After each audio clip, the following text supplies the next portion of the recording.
Welcome to another Anything Lah podcast episode. I'm Aakash and of course this is Ivan. Yes, sir. And we're back with another episode. Sorry for the long wait. It's been a very busy month. Very busy. Settling into intern. How's intern life? I think it's okay. I think it's great. Nothing to complain about. Okay. I guess. Same here. Good culture, good everything. Good team around me. So I've been adapting quite well. Yep. Looking forward to even more work. Yep. As contrarian as I sound.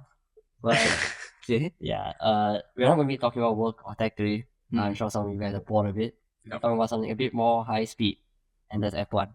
So it's been a while since we've done an F1 podcast. Mhm. So I thought, with the new regs, it would be an interesting topic to talk about. And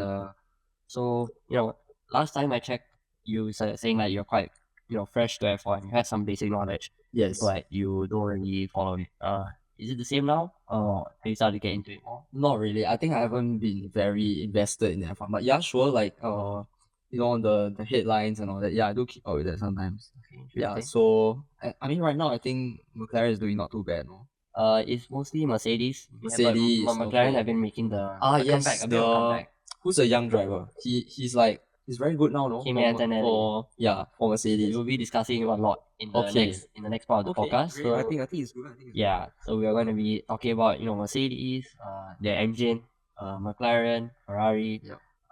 Red Bull maybe not so much Mm. because as maybe you don't know, but Red Bull had kind of fallen off. Yeah. So perhaps you can discuss that as well if you're interested. But let's Yuki start off. Tsunoda, no? Huh? Yuki is still there or not? Yuki got kicked out. And now From Red Bull? now it's I didn't know he's that. a reserve driver. I didn't know that. So who's the second driver, no? Isaac Hajar. The French guy. Shit. Yes. Okay. And surprisingly, he has out-qualified Verstappen almost every race except for the last one. Actually, why did they even get Yuki though? Yuki originally he was in for experience because he was a driver for like 6 seasons, I think. Then after that, he still didn't do well. But he wasn't very good. He wasn't good in Red Bull. Like I don't think he won a podium before, no. Yeah, he's never been on the podium. So I don't he's know a good why mid. He's a good mid driver. He's a good mid level driver. But I think that's his peak. Might be a hot take. A lot of people across F1 love Yuki Tsunoda. Personally, I don't see the hype. So actually, 2026 might be the most dramatic season yet, and not in a good way. So for those who don't know, we are entering the new regulations. So what that means is basically the designs of the engine and the makeup of the car have been changed dramatically. Mm. So the last time a major one happened was in 2016. After that, there was 2020 or 2021 where we shifted again, but it was a minor change, not a lot, but it still affected the cars, of course. Yeah. And it was called the ground effect era. Where the cars are closer to the ground, and that caused like a different type of racing, especially with the new hybrid engines. So it's better for cornering, no? Yes. It's more like A lot more downforce and a lot I see. more like So yes, that's airflow was very better lah. important. Yes, but now we have moved on to smaller cars and more battery reliant cars. So that's one thing that a lot of F1 fans have not been happy. So with. should be expecting faster straights lah. Yes, but the problem with that is battery management has become really key in F1. So I think that makes it more interesting, no? That you would think in theory, but that's why there's a lot of artificial racing which has been happening. So that's maybe like one of the first things we can discuss. Okay, sure. So I don't know what's that. So basically, in the last few races, they made a lot of yo-yo racing. So what that means is, because of battery management, on the straights especially, the battery is getting depleted a lot. So that means that even if you overtake on the straight, within the next corner, you're getting overtaken again. So let's say I'm in P1, you're in P2. Correct. You overtake me. Correct. And then within the next corner itself, I'm overtaking you. And again, in the next corner, you overtake me. So that means there's a yo-yo effect which is happening. And that's all because of battery. Because when you overtake me, your battery is depleted. Then I got more battery, so I can overtake you. So that's why a lot of fans have been unhappy with the quality of racing. Even the F1 drivers themselves do not like it. Actually, I mean, you see, I'm speaking from a standpoint of like I don't watch F1 a lot, but you're just telling me theory and I'm absorbing it. I'm telling you. So wouldn't that make it more competitive? In a sense, yes. In a sense, that is what they were envisioning. Correct. But the problem with that is it's becoming like unrealistic, the battery management. So that means like almost every straight and every corner you're running out of battery. And to recharge the battery is taking a long time. So that makes it like a very inefficient way of racing essentially. So rather than racing on pure speed, you're racing using battery. So that's like that's why Formula E exists, right? Because it's a E series, Okay. so it's fully battery powered. So that's why a lot of F1 fans are feeling like it's been ruined the sport. Like the battery management has ruined the sport because now teams are centering their strategies around the battery rather than maybe the track, maybe the you know speed. But It's then, more about battery. but then again, the engine is not out of the question, correct? I think it also comes down to which car is faster. No? Of course, the engine matters a lot. Yes. But the problem with new regs is everyone's new to the new to the regulations, so they're starting like from ground zero. So that's why Mercedes have been able to like almost perfect these regs, where their engine is like able to complement this kind of battery management system very well. This is why they're dominating, and they're able to leverage the engine to best themselves. So even Okay. though there are a lot of customer teams from Mercedes, not all of them have learned how to use the Mercedes engine very well. McLaren are catching up. That's why they have recently been on the podiums, and Norris even won the sprint in Miami. What's the table looking like? Right now is Kimi Antonelli at the top. He's like, How many points get? I'm pretty sure he's like not that no, not that much. Like, I Okay. think like 20 points ahead of Russell, but it's the two Mercedes drivers on top. So that's Below why, Russell, how much? I'm pretty sure it's a Ferrari driver, Leclerc, but that one is also like 20 points. So it's a big gap from first to third. Yeah, but Yeah, Leclerc Ferrari, had a terrible race on Miami, which you can discuss later on. Okay. And part of the reason was the battery and the reliability of these engines. I think Miami, there's a very long straight at the end. Yes. There's a super long straight. Yeah. Then after that, there's a very, very sharp turn, right? And then it goes to the start. That's what I remember lah. Yes, from Miami is a very divisive track. A lot of people like it. So I guess with the straight, then you have to manage your battery very well, lah, isn't it? Yep. So when it comes to the straight, it comes down to who has more battery, then the Yes, person will overtake. correct. But it's not as simple as that also, because let's say I'm more battery in the straight. In the next corner itself, as long as let's say you give up the fight in the straight, knowing that you can pick up battery towards the end, then you can overtake me in the next corner itself. Because you said yourself, right, it's a very sharp corner. So that's why a lot of lifting and coasting is also happening, where you're having to like manage the speed by lifting and coasting. This may have taken meaning. So basically what that means is instead of driving full power, full throttle down, some cars are having to manage the speed to pick up the battery by lifting and coasting, which is essentially like lifting the car and coasting the car. It's very hard to like visualize maybe if you're a first time learner, but if you see it live, you'll understand what I mean. So instead of like full throttle, taking the full corner, you're like lifting one. You're like more like drifting, if that makes sense. Okay. Yeah. So not very, it's like counterintuitive. It's not what you're supposed to do, but when it comes to battery management, it helps a lot. So again, that's why a lot of people are not a fan of it. So actually, the engines are now 50% electric and 50% petrol. So that's why it's not as straightforward as the engine is 100% the difference maker, because the engine itself is made up of 50% electricity. That's why the battery management is really, really important. I've said it a lot of times in this episode. Yeah. Because it truly is the game changer. But I get it lah. I think I know why. It's also slowing down the game. Yeah. Right? Yeah. I think it's slowing down the whole sport entirely. Yeah. I mean, let's just compare this to like Schumacher's era when they were using a different ball game. Right. I think they were V10 or V12. V10, right? Yes. Yeah. Then after that we progressed to 2021 V8. Yes. Right. Then I think now it's V6, isn't it? Okay, yes. So I guess they are trying to make it more sustainable, but in the process of more sustainability is kind of ruining the speed. So it's a very interesting point that you brought up, slowing down the sport, because actually the speeds in all the circuits have been slower than last year, which is very telling. Correct. So because they're using battery as the main so even though speed. It was like the logic was smaller cars will be able to go faster. Okay. But it's actually been very counterintuitive in the sense that because it's a smaller car with like a less capable engine in a sense, it's really going quite slower. So as I mentioned before, Mercedes have been dominant, and one reason for that is because of a very controversial loophole they have found in the engine. So there's something called a compression ratio. So basically, it's like how much the engine can compress when trying to like generate power. Okay. So basically the ratio for that is supposed to be 16:1.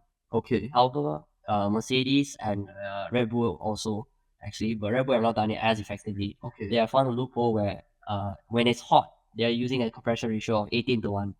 So when the FIA measures the compression ratio, usually when it's cold. Yes. Like the first time when you turn on the engine, then they'll see the compression ratio. Yes. So, but when it's hot, they're able to push the limits and have a compression ratio of up to 18:1, which is a big difference in terms of generating power.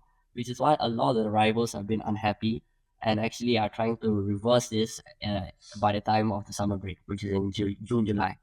So What are odds of it being reversed? I think that even Red Bull has switched to the side of the rivals where they are themselves, even though they have found a loophole, they are saying actually let's revert back to 16:1. Okay. So I think it's very likely that they are going to end up doing going ahead with the change.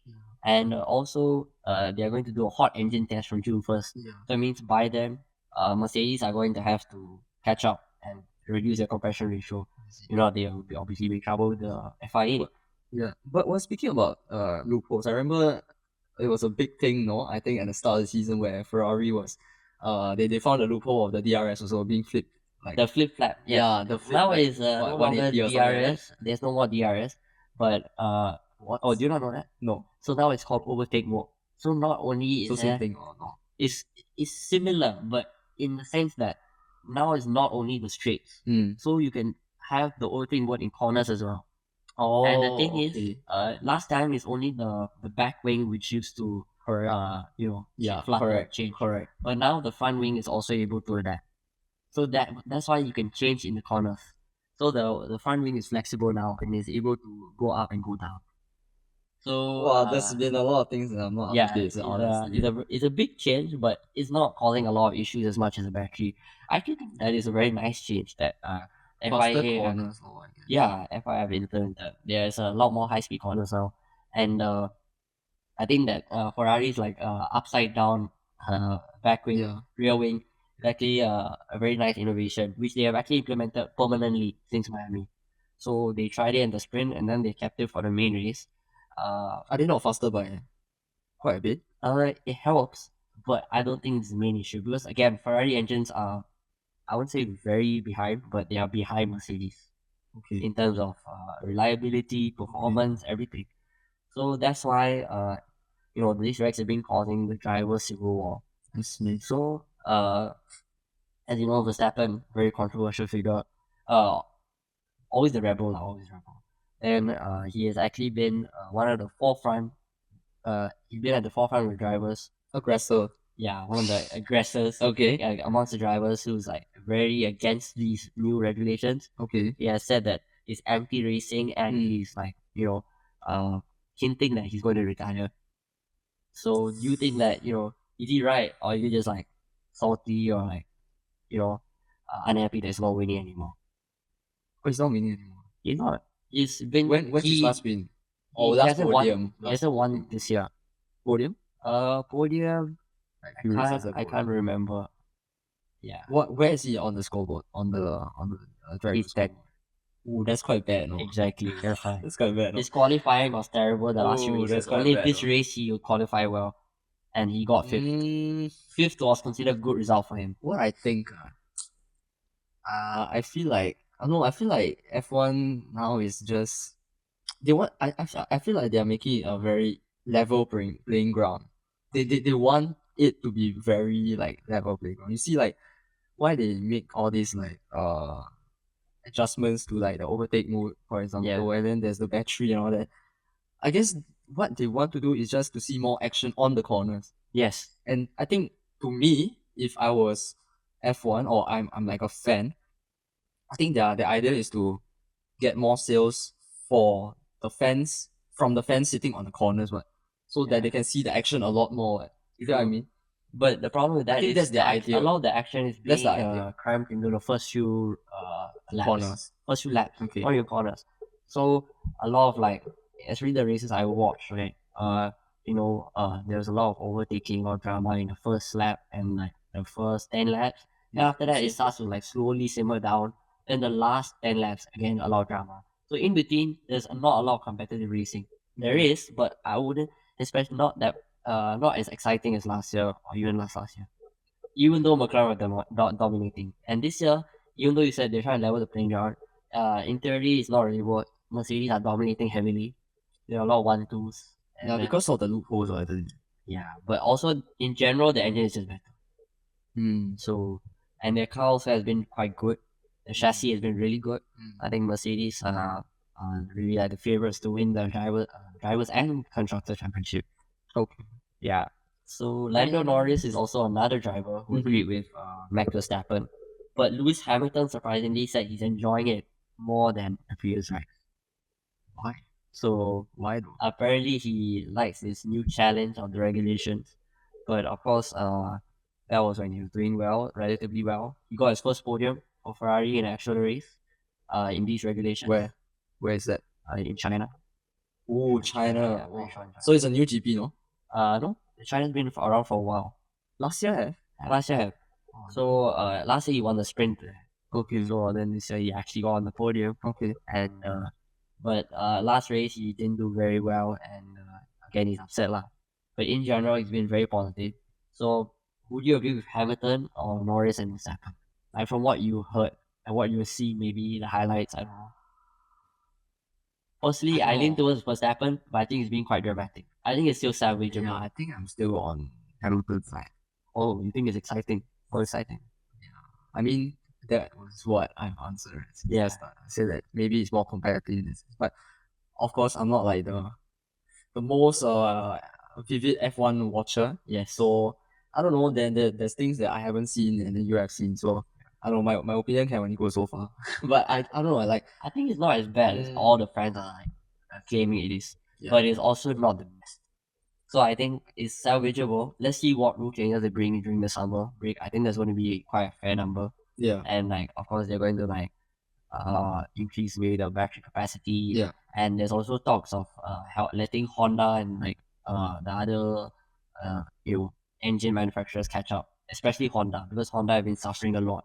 Isn't Honda for Red Bull? Honda is not doing with Red Bull. Red Bull have their own powertrains now. Last time it was Honda, no? Yes, in collaboration with Ford, Red Bull and Ford are now making engines, and Honda are doing Aston Martin engines. Okay. Which is why Aston Martin have been terrible, and that's because Honda are like heavily underprepared for these regs.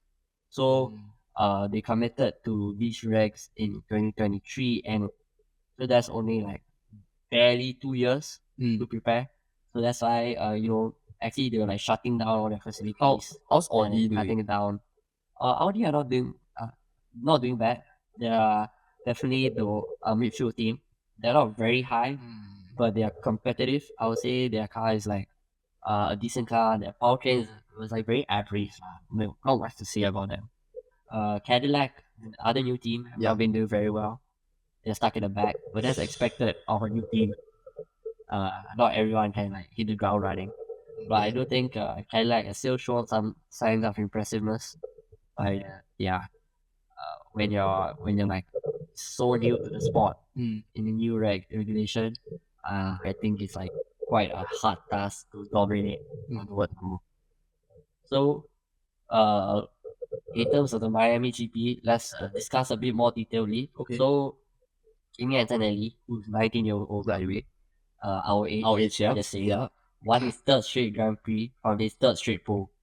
That's a very big feat. He's one of 3 drivers to win his first 3 Grand Prix in a row. Okay. And I think one of the only drivers to convert his first 3 poles into 3 wins. So he's the first driver in F1 history. Okay.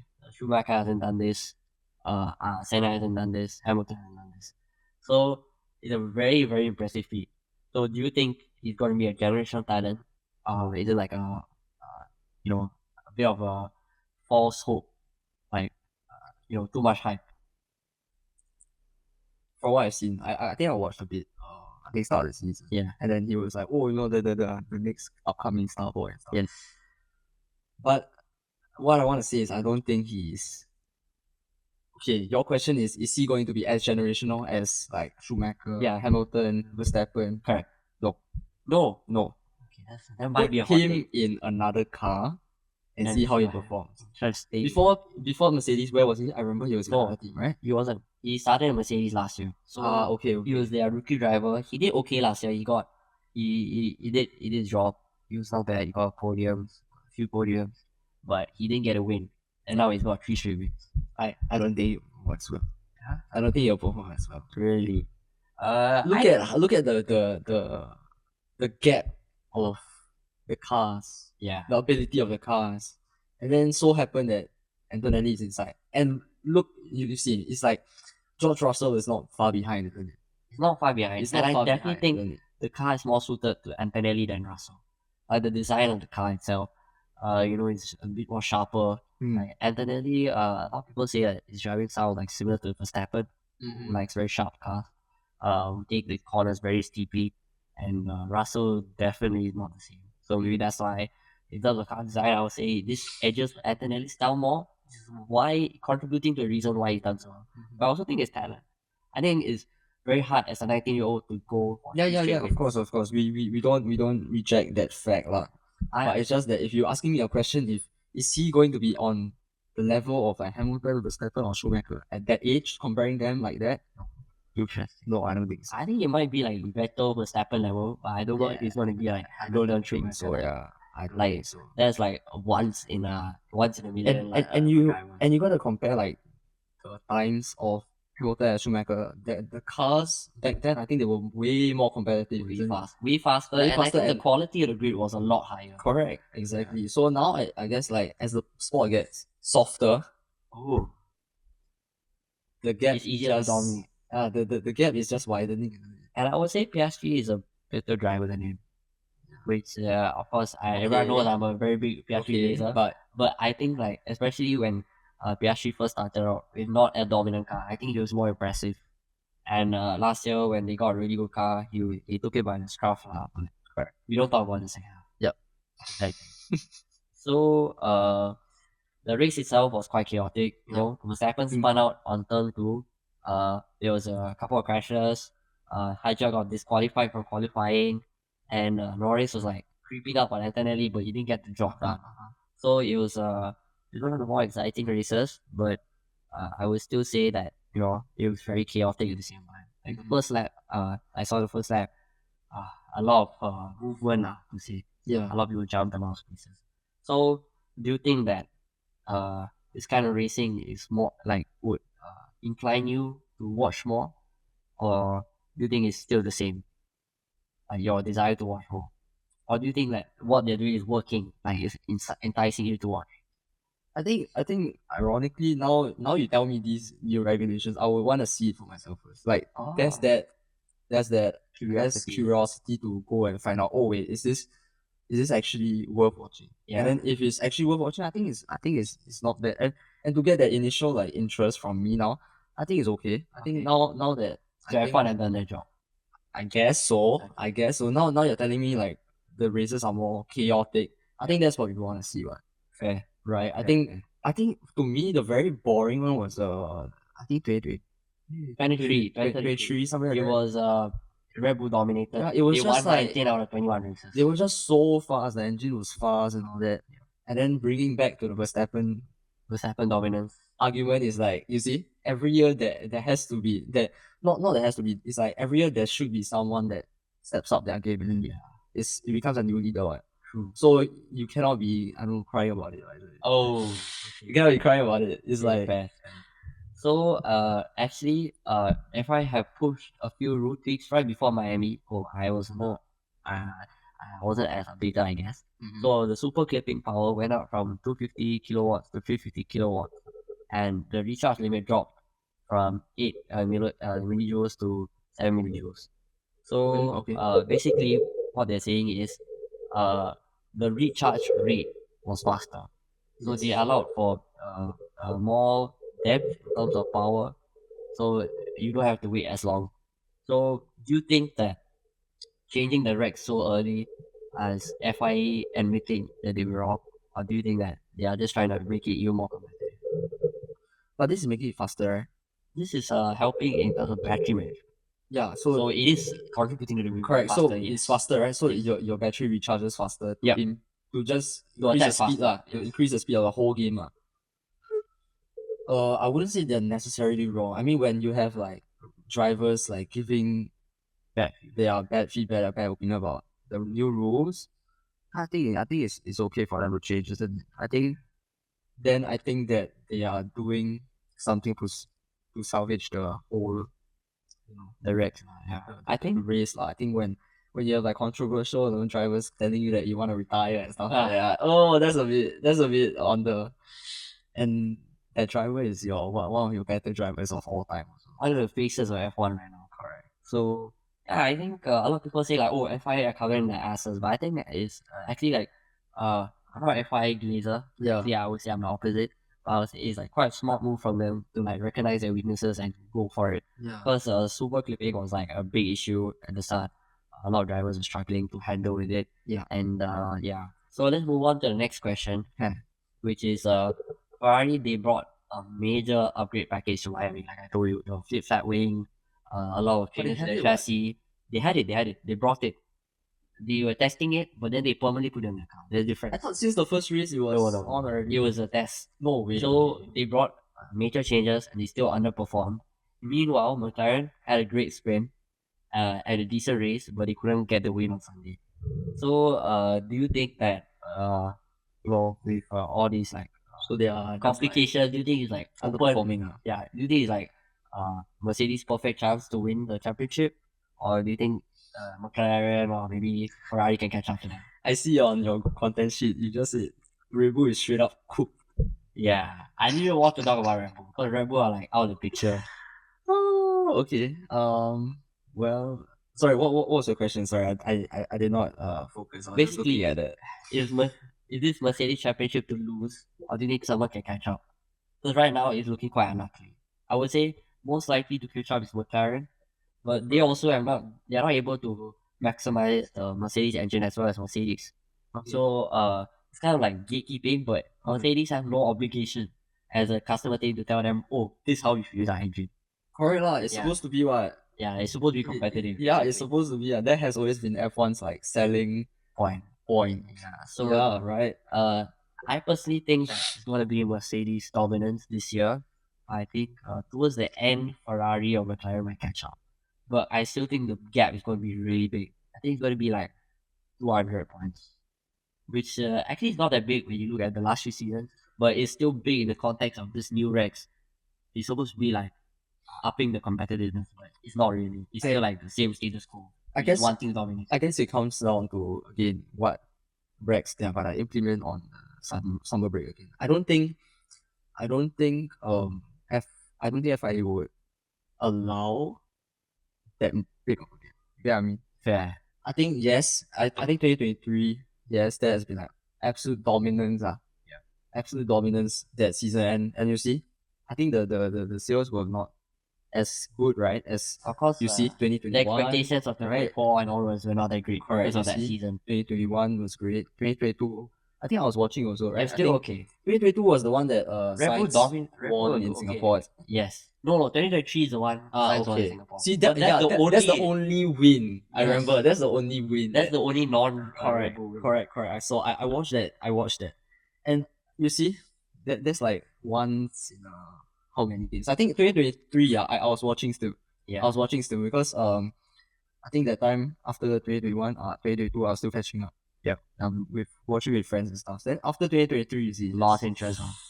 It's just not much. It's just like you were the only one that probably watched it, and the people that I knew. Yeah. Yeah, you see, that's about it. Yeah. So I don't think FIA would allow for this kind of dominance. You get it? Yeah. And that's why. Okay. So instead of looking so far, let's bring it back to something more closer, which is in the next 2 weeks, there's a Canada GP. Go known as a Canada GP. Interesting. Okay. So the track is quite is a quite interesting track. I would say usually there's like rain, that causes drama because it's a wet GP, and obviously there's like a lot of like intangible factors you can't account for. Last year there was a big crash between Norris and Piastri. Norris hit the wall. That one. Okay, yes. I remember. So, yes, okay. That's why a lot of people might be looking forward to it. That was last year. Yes, exactly. And that was coincidentally Antonelli's first podium, if I'm not wrong. Okay. In F1. So do you think he's going to make it forward in Canada, especially since he did so well last year? And or do you think? Yes. I think someone's going to break the Mercedes dominance. I mean, I don't know the Canada circuit. Yeah. But I mean, if It's nothing too unique, but if you're telling me Mercedes has been dominating, then I don't see why it wouldn't be a 1-2 finish for Mercedes. Right? Russell have been both bad luck and both like not really as in tune with the car. But Russell has fell off a bit. I wouldn't say a lot. He's still doing decent, but not to his expectations. You know, he wants to be a world champion, and right now he's not getting to that podium itself. So I think Russell might make a bit of a comeback in Canada. I think he'll be like more like locked in and more like hungry for the win, especially now that Antonelli has got like a bigger lead, winning 3 in a row, while he himself has not made the podium 2 races anymore. So I think he's going to be really hungry for that. I think qualifying is going to be a big factor. So right now, actually, even though if you qualify on the first and second step, right? Okay. 3 and 4 is as important because it's very easy to overtake in the first straight and corner. Correct. Because in new regs. Correct. So I think whoever qualifies in the top 5 is going to have a really good chance to win. I think I watched. I think I saw some highlights about the last GP, which was Miami, right? Yeah. I think Verstappen on the first turn he spun, no? Turn 2. Yeah, turn 2. He spun, right? I'm not sure if it's the first or second lap. Oh, It was okay. very early on. Yeah, I saw that. And he spun out. So that's what cost him.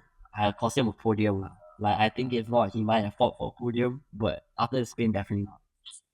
Then you know what? Then I don't think. Fine, I'll predict that. I don't think it'll be a 1-2 finish. I think it would be. Fine, I think that it will be a Mercedes number 1 finish, but second would probably be, I would say either Verstappen. Okay. Or Verstappen, you're backing the struggler. Yes, I'm gonna back the struggler. Or I think it would be who's the third one just now you said? Russell? Leclerc, right? Leclerc. No, I think it's gonna be Okay, Leclerc to be honest, terrible performance. But okay, that's not really his fault, but I'm just gonna put in there because I'm a Ferrari fan. Holy glaze. Okay. But I think Verstappen might fight for it. So we got your podium prediction. Yeah. I think it's going to be 2 Mercedes on the podium. I think Russell is going to win it.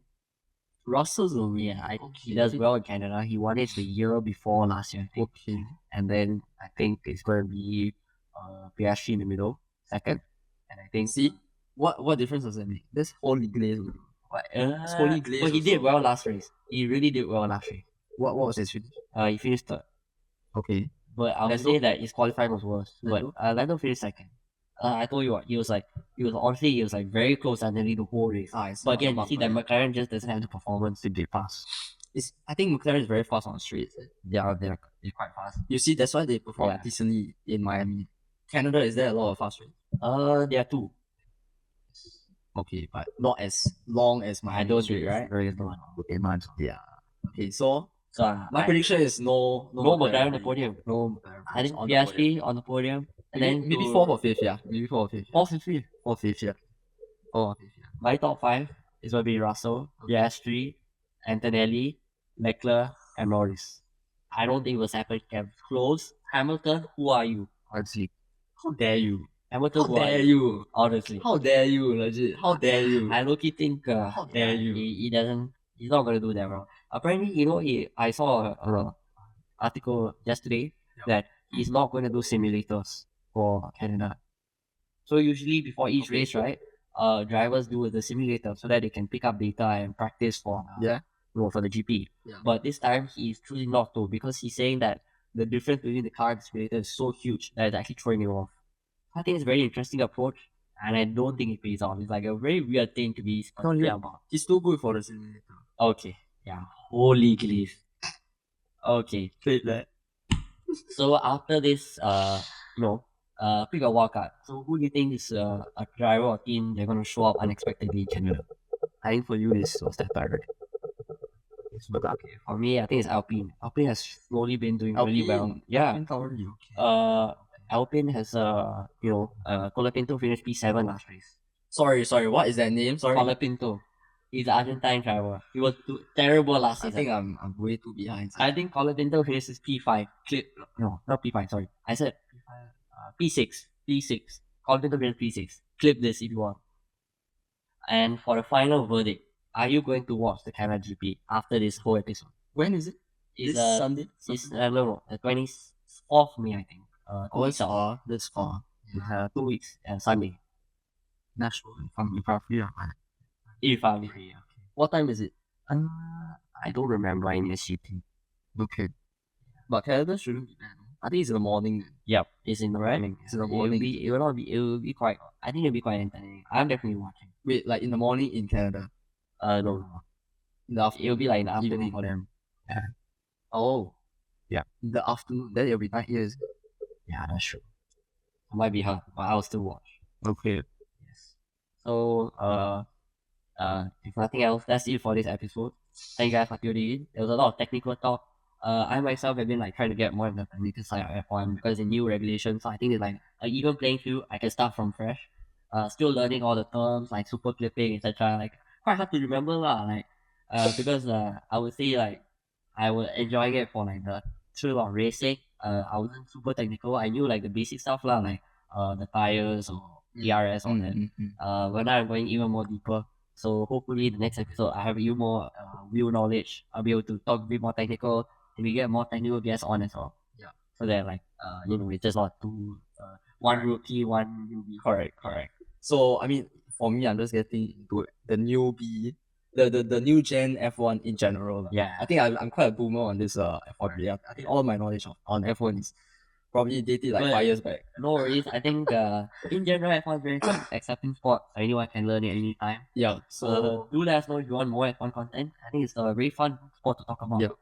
Even more than football because F1 appeals to like all kinds of people, all genders, etc. So I do think that F1 is a really good topic to talk on this podcast. Yeah. And nothing else.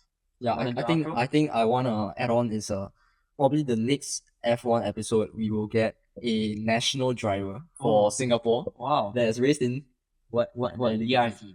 DRC. Okay, Yeah. so I think that's something that Look forward to. you can look forward to lah. And I think very entertaining. I think someone that actually knows how to race, knows the cars, knows I think F1 better than me at least. I think is Better than me also. yeah, I think it's great to have someone like that. So I think that's something that we can all look forward to. Yeah, I'm very looking forward to it. So stay tuned. I think they'll be releasing very, very, very soon. Yeah. Right. So if nothing else, do you have anything else other? I'm good. Okay, so if there's nothing else, click here for more and click here to subscribe, and we will see you in the next one. Bye bye. Bye. Vroom. Okay.